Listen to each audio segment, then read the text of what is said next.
Taigi vieną dieną, tarytum grybai po nakties Punske išaugo dvikalbis lietuviškės lenkiškos lentos. Apie šias lentas prašyčiau papasakoti Punsko valsčiaus viršaitį. Taip kaip buvo jau daugelį kartų minėta ir Aušroje, ir kitoj spaudoje, Punsko savivaldybei atsirado galimybė suteikti dvigubas pavadinimus, žinoma, šalia lenkiško pavadinimo vietovių pavadinimą ir lietuvišką. Ir mes pravedę konsultaciją su gyventojais, 30 kaimų, tokia galimybė bus ir tos lentos jau dygsta.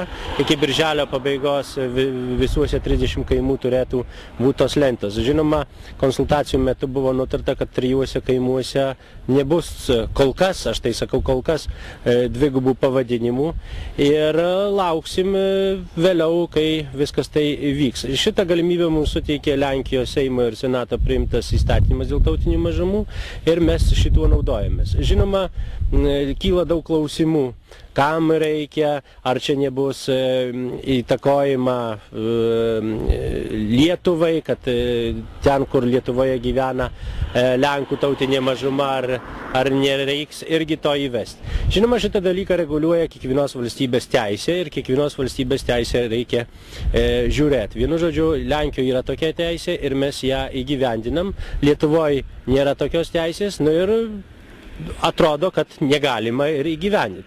Žinoma, mes labai priešingi esam tam, kad mus Punsko, tarp kitko, savivaldybė laikytų įkaitais, kad va čia 30 vietovių galima lietuviškais pavadinimus naudot, o Lietuvoje, trečdaliui praktiškai Lietuvos, kad negalima bus naudoti lenkiškų.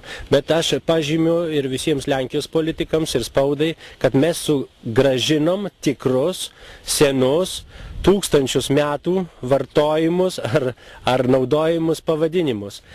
Čia Baltiškos žemės buvo jotvingiai, atėję žmonės pirmiausia turėjo kažkaip tai esamas vietas, ar tai ežeros, ar vietovės pavadinti ir pavadino jas baltiškai ir mes prie tų baltiškų pavadinimų grįžtam. Lietuvoje tas atvejis yra truputį kitokias, ar žymiai kitokias, dėl to, kad jeigu bus lenkiškai pavadintos vietovės, lietuviškos, baltiškos, kurios buvo pirmiau, tai nebus sugrįžimas prie šaknų, o bus tik tais perkrikštijimas, kuris pagal mane asmeniškai netinka, nes nieko bendro lenkiški pavadinimai neturi su tais baltiškais, kurie buvo prieš tai ir kurie dabar yra naudojami lietuviškoje terminologijoje.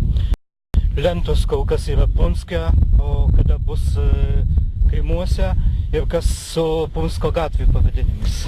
Visos lentos turėtų būti iki birželio pabaigos, taip kad visuose kaimuose dabar ne tik turim Punske, kaip matote, bet ir turim jau Kreivenuose, Vaičiuliškėse, Trumpalį, Giluišuose, taip kad iš eilės visuose kaimuose turėtų būti. Čia irgi reikia žiūrėti, kur maždaug tarp kaimų kraisos eina.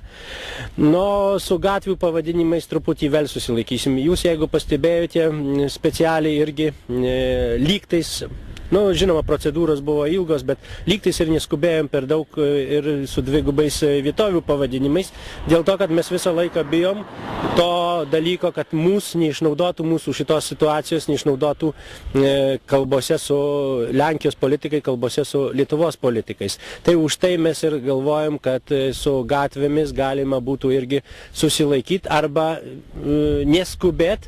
Čia viskas priklausys nuo mūsų visų, tai reiškia nuo organizacijų vadovybių, nuo gyventojų, ar mes ryšimės šitą įvesti. Ir žinoma, dar jau čia gal ir smulkmena, bet finansai šitų vietovių pavadinimams, lentoms pakeitimai buvo iš Vidaus reikalų ministerijos, o gatvių pavadinimai reikės jau iš savų lėšų tas lentas užmokėti. Taip kad stebėsim aplinką, taip sakant, kaip šitas dalykas bus panaudojimas tose kalbose, tai reiškia šitų dvigubų vietovių ir žiūrėsim, stebėsim, jeigu ramiai viskas praeina, tai kuo greičiausiai reikės irgi ir su gatvių pavadinimis. Ar planuojama lentų atidengimo iškilmė? Tai planuojama lentų atidengimo iškilmės, bet nežinau, kada tai įvyks, nes labai nori Lenkijos aukšti pareigūnai dalyvauti būtent šitoje, pavadinkim, šventėje.